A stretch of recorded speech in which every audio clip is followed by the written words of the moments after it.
April 6th, and my name is Bill McCamley. I am a state representative from Las Cruces and Mesilla with your legislative update for the evening. You may think the legislative session's over. Why is he here today? Well, the way that the Constitution of the state is written, the governor has up to 20 days to sign or veto any bill that is passed in the last 3 days of the legislature. And since most bills are passed in the last 3 days of the legislative session, that usually gives the governor an opportunity to have some time to oversee a lot of the bills. Now, 20 days will be tomorrow, which is Friday at noon. And so she did a bunch of bills today.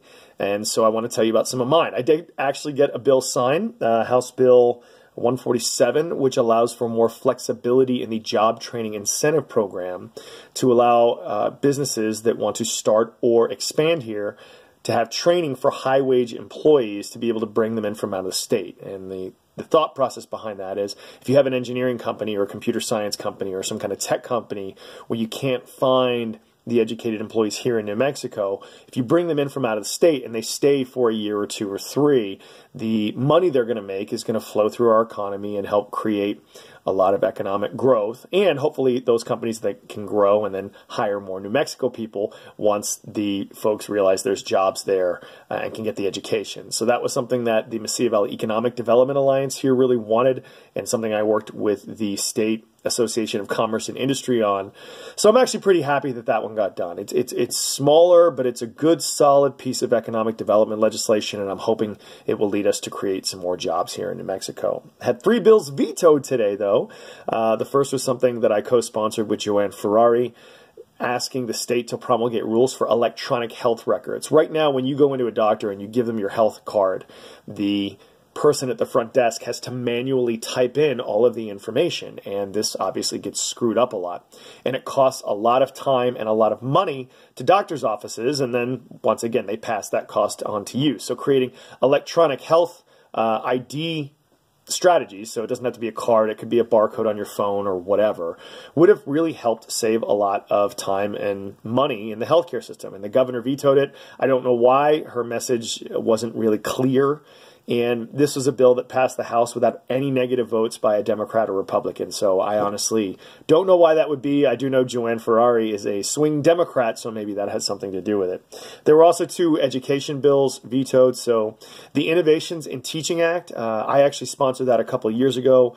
This year, Andres Romero and Nathan Small sponsored this. It would have allowed for teachers who were trying new curriculum to, their kids would still be tested, but they would not be subject to the results of those tests while they try new curriculum. And the thought process behind that is a lot of teachers are scared to try anything new that might be better because they're so worried about their teacher evaluations. And if you try something new and it doesn't work for a year, even though it could be better long term, you may not want to do it. So we were trying to give teachers who had had 10 years of really good evaluations some breathing room, and the governor vetoed that. The one I'm probably most disappointed with today, though, is there was a bill passed that I co-sponsored with Andres Romero up in Albuquerque. He's a teacher up there and a state representative, a very good one, called the Next Generation Science Standards. Now, these were brought to bear in 2013. A whole bunch of states around the country have adopted them. And we haven't updated our science standards in, I think, 15 years.